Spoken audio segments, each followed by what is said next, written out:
Je n'ai cessé de regarder quand est-ce que sortait le tome 2 en français. Que honnêtement, je désespère un peu. Là, Taboo Romance à fond. Donc, Polish, je sais très bien ce que ça inclut. Mais c'est très très bien et c'est des stress.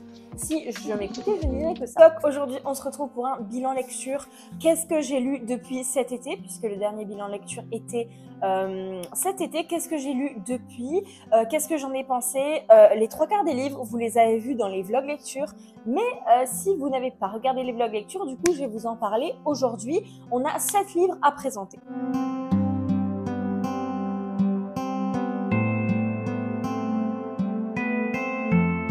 Je vais un poil vous reculer parce que c'est un petit peu trop proche quand même. Hein, proche, mais abusons pas.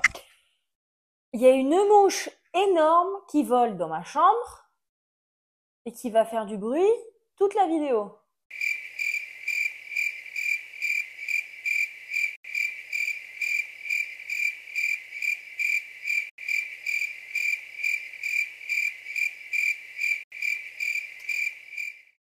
Elle va me faire chier. Elle va bien me faire chier. Dégage de là. Putain, mais il y a combien de mouches? Mais c'est les autres bovales ici. C'est pas une mouche, un oiseau. On attaque avec le premier livre qui est Zodiac Academy, le tome 2. Hein, on attaque clairement en force. Du coup, j'ai lu le tome 2 en anglais. D'ailleurs, est-ce qu'il y a une date de sortie pour le tome en français? Parce que j'ai regardé tout l'été. Depuis que j'ai lu Zodiac, le tome 1 en français, j'ai regardé. Je n'ai cessé de regarder quand est-ce que sortait le tome 2 en français. Je ne sais pas. C'est pas marqué, je ne sais pas. La mouche, ça va pas le faire. Je vous jure, ça va pas le faire. Bref, concentrons-nous. Et du coup, il y a quelques semaines, j'ai un peu abandonné le fait de regarder. Donc, on va regarder quand est-ce que sort Zodiac Academy, le tome 2 en français, s'il y a une date. Parce que honnêtement, je désespère un peu. Heureusement, j'ai bien compris le tome 2, ça m'a pas fait comme le tome 1 que j'avais pas trop compris. Je suis désolée, on était censé faire un bilan lecture en parlant totalement autre chose, mais en plus je capte un quart de genou, donc Zodiac Academy. Du coup, j'ai lu le tome 2 en anglais. Je l'ai beaucoup mieux compris que le tome 1. Mais par contre, clairement, si je dois dire un petit défaut, c'est que je trouve que c'est trop long. Les tomes, ils sont super longs. Et surtout, quand on lit en anglais, mais qu'on n'a pas forcément un niveau aussi fluide en français qu'en anglais, je trouve que c'est extrêmement long. Vraiment. Mais j'ai bien aimé la dynamique, j'ai bien aimé l'évolution des filles et du coup en fait on commence à voir certaines histoires d'amour, donc notamment Orion et putain mais j'ai tout oublié, c'est pas possible. Orion et Darcy. Il y a Darcy et Tori. Donc voilà, donc l'histoire d'amour entre Darcy et Orion qui commence à un petit peu se faire. Par contre, bah du coup c'est là où commence aussi Tori et Caleb et apparemment ça va durer un moment. Bon, pour l'instant Caleb je l'aime bien. Voilà. Ce qui rythme plus ou moins tout le tome 2, du coup, c'est la vengeance des filles, du coup, sur les quatre, sur nos quatre fantastiques, là, comparé à ce qu'ils leur ont fait subir, en fait, tout le tome 1. J'ai envie de dire, c'est bien fait, c'est hilarant. Il y a vraiment des scènes où on rigole, mais c'est à mourir de rire.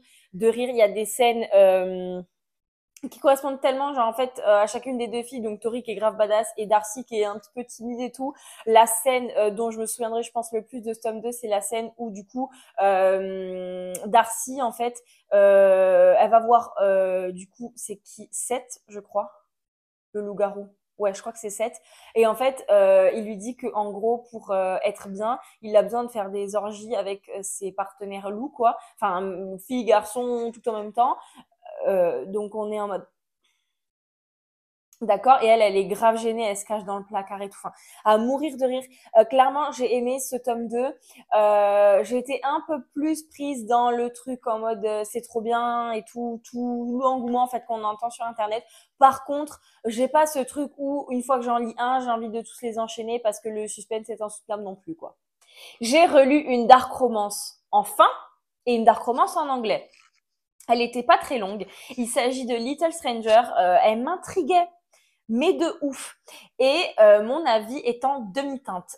Encore une fois, allez voir parce que j'ai fait presque des vlogs lecture sur tous les livres que dont je vais vous parler aujourd'hui.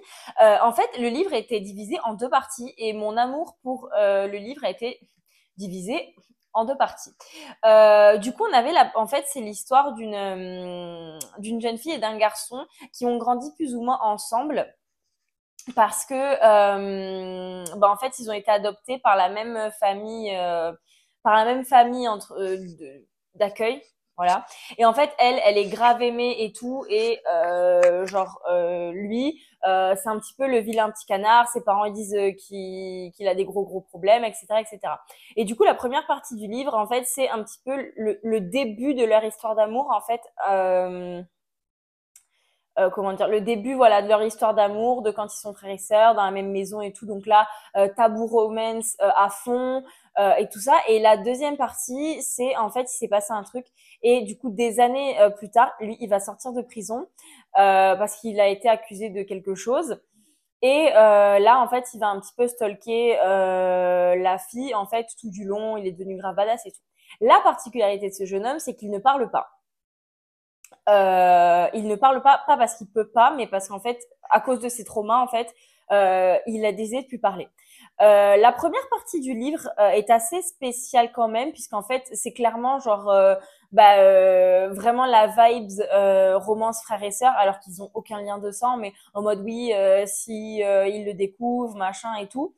Par contre, la fille, je l'ai pas trop aimée. Donc là, c'était un petit peu dans cette vibe là ou encore ils étaient encore jeunes et tout. Et la deuxième partie, donc c'était la partie où en gros lui, il veut lui faire payer le fait qu'il était en prison. Et là, ça a commencé un petit peu à me gêner parce que clairement, ça c'était dit en fait qu'il lui en voulait parce qu'il avait été un peu en prison à cause d'elle. L'événement qui s'est passé clairement, je cherche encore pourquoi c'est à cause d'elle. Honnêtement, je le cherche encore parce que pour moi, c'est pas forcément à cause d'elle, mais bon voilà, il lui en veut parce qu'elle n'est pas venue le voir à la prison. Enfin bref, tout ça. Euh, j'ai pas trop compris. Pour être honnête, j'ai pas trop compris pourquoi il lui en voulait autant. Oui, il faut bien un plot twist à l'histoire, mais bon, enfin voilà. Et du coup, en fait, il va un petit peu la torturer. Et là, ça m'a un peu plu quand même, puisqu'il y a quand même une vibes en mode, en gros, il va porter un masque pour un petit peu la torturer et tout. Il va lui faire des trucs par contre, enfin vraiment très hard, typique dark romance, enfin des trucs vraiment un petit peu tordus. Et en gros, il va lui parler et il lui a jamais parlé, donc en fait, c'est pas le son de sa voix. Et en gros, il y a une scène. Mais mon Dieu. En gros, elle va le voir et en gros, elle va un peu tomber sous son charme dans la rue parce qu'il est en moto. Donc, il a le casque de moto, donc elle sait pas qui c'est et elle entend sa voix. Par contre, c'est grave mimes parce que juste avant de l'avoir, en gros, genre, il va s'entraîner à parler parce que vu qu'il parle jamais, en fait, sa voix, en fait, elle est comme enrouée et tout. Il sait pas bien parler vu qu'il parle jamais. Et du coup, donc après, il va lui proposer un date qu'elle va accepter alors qu'elle ne sait même pas le gars à quoi il ressemble. C'est un date dans une soirée d'Halloween. Ça, c'est mes vibes. Donc forcément, homme masqué. Et en gros, elle va lui dire, ouais, surprends-moi. Et en gros, donc, il va la surprendre il va la séquestrer pendant des jours. Il va lui faire des trucs horribles, genre clairement en lien séquestration. Et elle, genre en gros, à un moment donné, elle va découvrir que c'est lui. Et donc du coup, tout passe parce que c'est lui. Enfin, la deuxième partie, c'est clairement typique dark romance. Et la première partie, c'est clairement typique, genre tabou romance, frère et sœur. C'est vraiment deux vibes différentes dans le même livre. En fait, littéralement, j'ai l'impression qu'il y a deux livres dans un livre. Donc, il y a certaines parties qui m'ont un peu plus dérangée, mais j'ai quand même aimé ce livre et je lui ai mis 3 étoiles et demie sur 5. Ensuite, j'ai lu Glint, le tome 2 du coup de la saga Guild. Et mon Dieu, qu'est-ce que j'ai bien fait. Donc c'est une romantaisie où on va suivre une jeune fille qui va être en or et en fait qui va être la pouliche précieuse du roi Midas. Donc pouliche, je pense que vous savez très bien ce que ça inclut. Et en gros, donc le roi Midas qui se vante auprès de ses fidèles de pouvoir tout transformer en or par son toucher. Or, ce n'est pas lui qui transforme tout par son toucher, du coup, c'est notre jeune fille. Et du coup, j'avais lu le tome 1 il y a des années, j'avais absolument pas aimé, mais je voyais partout l'engouement pour cette saga, je ne comprenais pas pourquoi. Et j'ai vu une vidéo qui disait que ça faisait un petit peu comme à Cotard, où il fallait lire le tome 2 et que ça commençait à être bien au tome 2. Du coup, prenant mon courage à deux mains, j'ai lu le tome 2. Et j'ai bien fait, puisque le tome 2 était un véritable coup de cœur, 5 étoiles. Où, en gros, la véritable histoire d'amour commence au tome 2, puisque la véritable histoire d'amour n'est pas avec Laura Midas, et heureusement, con comme il est, j'ai envie de vous dire. Du coup, la véritable histoire d'amour va être avec le chef comment on appelle ça, d'une tribu de guerriers qui va dépendre d'un royaume ennemi à Midas. C'est clairement trop bien. On découvre dans ce tome-là que le roi Midas, clairement, c'est un abruti, mais fini. Il y a une histoire de complot, de ci, de ça, de machin dans tous les sens. Elle va se retrouver tiraillée parce qu'en fait, elle est censée tout faire pour dire au roi Midas où elle est et tout, enfin, être fidèle à lui, quoi. Mais en fait, dans un autre sens, elle découvre en fait, clairement, il y a vraiment des vibes femme family, puisqu'elle découvre une famille, une véritable famille, des gens qui l'aiment vraiment pour ce qu'elle est, et pas juste du coup le love interest, vraiment tout, en fait, toute la tribu des guerriers. Et en fait, elle va se retrouver à un choix où à qui je suis fidèle maintenant, est-ce que je change, est-ce que je change pas. Il y a un putain de retournement de situation où en gros, Bad Not Love Interest, on se rend compte que c'est pas vraiment qui il avait dit qu'il était à la base. Enfin, vraiment, ce tome est incroyable. Il y a tous les bons éléments d'une romantaisie parfaite. Je vais lire les tomes suivants avec grand plaisir. C'est 5 sur 5. J'ai adoré ce tome 2. Là, on va parler de mes deux romances monstres que j'ai lues pour l'instant. Du coup, je voulais tester des romances monstres. Et la première que j'ai testée, il s'agit de Lié à deux ours. Où en gros, je me doutais bien que c'était pas vraiment deux ours, mais c'était des métamorphes, un petit peu comme des loups-garous. Clairement, c'est un livre qui fait 100 pages, c'est une saga où il y a plus de 20 tomes, et en gros, c'est une saga MMM. Donc, deux ours et un humain. Garçons tous les trois. Euh, comment dire? Je suis bien bébé. Il y a les vibes un petit peu en mode c'est des ours et tout ça, mais il se passe rien de concret quand ils sont sous forme d'ours. Clairement, c'est pas des livres pour la profondeur de l'histoire. Je vous le dis tout de suite, c'est des livres pour le spice, pour le smut, pour le spice. Appelez-le comme vous voulez. C'est spicy de ouf. Il y a des scènes de spice, mais elles m'ont mis vraiment dans des états. Je pense que pour ponctuer de temps en temps entre deux livres avec une histoire un petit peu plus construite, etc., c'est bien. Franchement, c'est 100 pages en même pas 1 heure et demie, 2 heures, c'est plié. Et clairement, c'est très agréable à lire. On sait comment ça commence, on sait comment il finit avant même d'avoir été à la moitié du roman, mais c'est très très bien et c'est du spice. Et la deuxième, du coup, que j'ai lue, là où il y avait un petit peu plus d'histoire, donc il s'agit de J'ai épousé un homme lézard. Là, je me suis dit, c'est là où tu vois si la romance monstre, ça passe ou ça casse. J'étais pleine d'a priori. Je vous le dis tout de suite, je pensais détester et j'ai adoré. Et je comprends comment on peut autant aimer ce genre de romance. Et clairement, il a fallu me mettre un coup de pied aux fesses pour sortir de ce genre de romance parce que à l'heure actuelle, là, le 9 octobre, si je m'écoutais, je ne dirais que ça. C'est trop bien. C'est trop bien. Et surtout, cette romance où il y avait un peu plus d'histoire, où en gros, on vit dans un monde où il y a plusieurs espèces, en fait, qui cohabitent. Donc, il y a un monde, enfin, un territoire où il y a des lézards, des hommes lézards, des territoires où il y a des humains, etc. Et en fait, notre jeune fille, elle est un petit peu désespérée niveau mariage. Donc, du coup, elle va se faire inscrire dans une agence matrimoniale qui est censée la marier avec la personne parfaite pour elle. Et elle va, du coup, se retrouver mariée à un homme lézard et va devoir déménager donc dans cette contrée où il y a que des hommes et des femmes lézards. Et en gros, le mec de l'agence lui dit, ne t'inquiète pas, je sais que pour l'instant, tu vois pas vraiment comment ça pourrait être l'homme de ta vie, mais t'inquiète, fais-moi confiance, c'est l'homme de ta vie. Donc, du coup, elle y va. Et en gros, elle, c'est une fille d'agriculteur qui ne peut pas avoir de terre, en gros, dans son pays des humains. Et en fait, sa mission, ça va être de faire cultiver des légumes en fait à ce peuple parce qu'en fait ils sont en train de mourir de faim et ils veulent pas cultiver, donc en gros elle va devoir les convaincre parce qu'en fait c'est par rapport à une histoire de leur passé et tout ça. C'est incroyable parce que vous avez quand même en fond l'histoire de elle va essayer de les convaincre et tout ça de cultiver. On voit comment elle s'y prend et c'est trop bien. Et surtout la romance, mais la romance.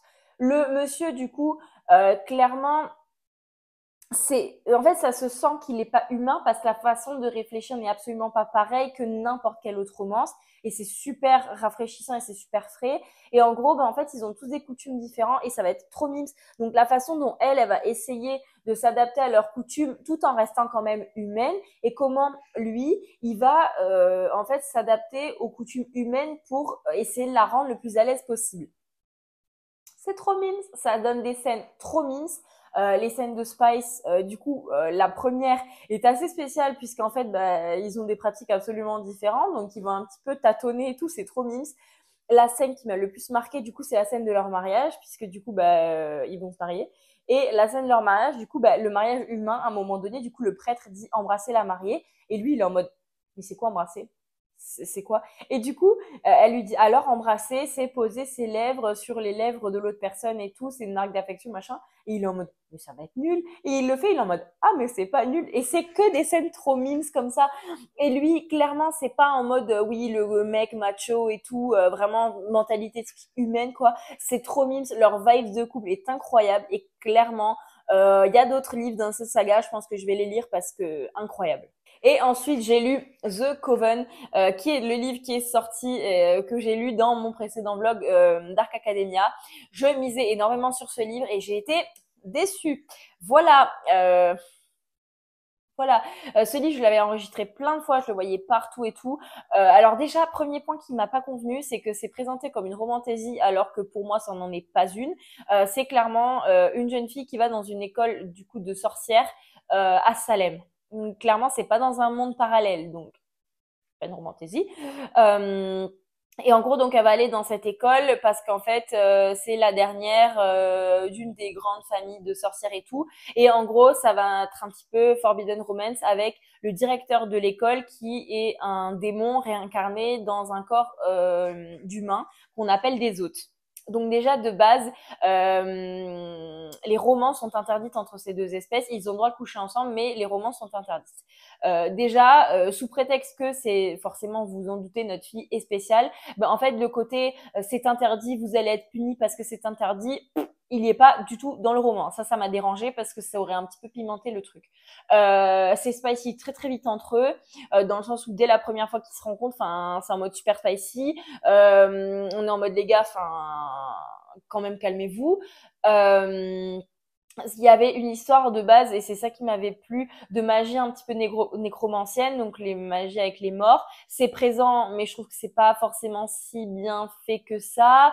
La fin, on découvre en fait que notre monsieur c'est un démon, mais c'est pas n'importe quel démon, donc ça complique les choses, machin. Et pour couronner le tout, la fin est très très très ouverte, il n'y a pas de cliffhanger de malade, donc ça encourage pas vraiment à lire le tome 2. Voilà, donc je ne pense que je lirai pas le tome 2. Écoutez, j'ai essayé, hein, voilà.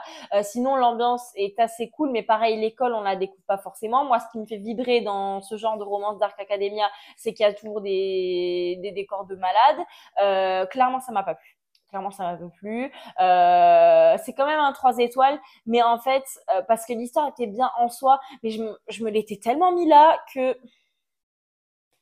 c'est très vite redescendu quand même. Et un livre que j'ai lu, en fait, bien avant tout ceux que je vous ai présenté, donc du coup, c'est pas du tout dans l'ordre. Il s'agit du Sang et l'acier, les légendes de Tesmar. Donc clairement, je me suis encore fait une fois influencée par Nina Quill, où j'ai vu qu'elle l'avait lu, qu'elle avait démonté la saga en je sais pas combien de jours. Donc du coup, je me suis dit, c'est que ça doit être bien. En effet, c'est bien. Donc en fait, on suit une jeune fille qui aimerait devenir une guerrière du coup c'est une romantaisie, hein, une guerrière du roi, sauf que elle a pas le droit puisque des années auparavant en fait il y a eu une prophétie comme quoi en fait une fille combattante serait la perte entre guillemets du monde, etc., etc. Donc du coup toutes les filles avaient été interdites de manier une arme. Et donc, du coup, ce qu'elle fait, c'est qu'elle s'entraîne en secret et elle regarde les entraînements des garçons, en fait, en secret. Et un jour, et en fait, dans cette société-là, donc, il y a les gardes classiques et en fait, tout au-dessus, il y a 3 ou 4 ça s'appelle gardiens de Tesmar, je crois, ou guerriers de Tesmar, je sais plus, qui sont en gros l'élite de l'élite. Donc, ils sont 3 et il y en a, les 3 autres, ils sont vieux comme le monde, limite. Enfin, c'est vieux, quoi. Et il y en a un qui est jeune. voilà. Vous savez très bien que ça va être notre love interest parce que du coup, un jour, il va tomber sur elle et en train de se battre et du coup, il va la dénoncer. Et en fait, elle, au lieu de finir en prison, un truc comme ça, elle va demander à devenir en fait guerrière. Finalement, ça va lui être accordé. Donc, en fait, on va suivre tout son parcours en fait d'entraînement au sein de l'entraînement des guerriers en fait de Tezmar. Et elle, ce qu'elle veut être, c'est pas juste guerrière, c'est l'élite de l'élite, faire partie des 4 là. Et le monsieur, il est il souffle le chaud et le froid en même temps. C'est trop bien. Enemies to lovers, truc de fou. Et ce qui m'a bien plu aussi, c'est qu'à un moment donné, du coup, elle va devoir, parce qu'elle est dans cette école et tout ça, et en fait, elle va devoir choisir faire des vœux euh, pour en fait être coachée entre guillemets par un des guerriers. Et en gros, lui, donc il est red dingue d'elle, hein, n'est-ce pas? Et en gros, mais il l'attrape quand même. Il lui dit, écoute-moi bien, si tu comptes me demander en tant que coach et tout, laisse tomber, jamais je dirai oui, tu vois. Donc du coup, elle le demande pas. Et en gros, lui il se vexe parce qu'elle l'a pas demandé. Et en gros, il fait tout pour l'avoir en tant que voilà. Il y a un cliffhanger de malade à la fin. Je vois même pas comment ça se fait que j'ai toujours pas lu le tome 2 d'ailleurs, mais bon, bref. Et il y a un cliffhanger de malade à la fin parce que bon, je pense qu'il n'y a pas besoin que je vous en dise plus que la fille de la prophétie. Voilà, vous savez qui c'est. Et parce que surtout, ils sont en mode, bon, si on autorise une fille à se battre, c'est pas si grave. Genre, ce serait quand même de la malchance, c'était elle la fille de la prophétie. Ce serait de la malchance. Parce qu'en fait, c'est pas juste une fille qui sait se battre, elle a aussi de la magie. Et ça m'a fait penser, du coup, à Violette de Force Wing, parce que c'est plus ou moins le même pouvoir. Voilà, voilà. J'ai adoré ce roman, mon Dieu, coup de cœur international. Il fera clairement partie de mon tome 10 des meilleures lectures de mon année. Et je lirai le tome 2 très très très bientôt, je pense. Voilà tout le monde, c'était les derniers livres que j'avais lus. J'espère que cette vidéo vous aura plu. N'hésitez pas à mettre un commentaire de livre dans les commentaires. Du coup, si vous savez pas quoi mettre, n'hésitez pas à me lister aussi les livres que vous avez récemment lus, ce que vous en avez pensé. J'adore regarder ce que vous avez lu. Et jusqu'à la prochaine vidéo, je vous dis bye.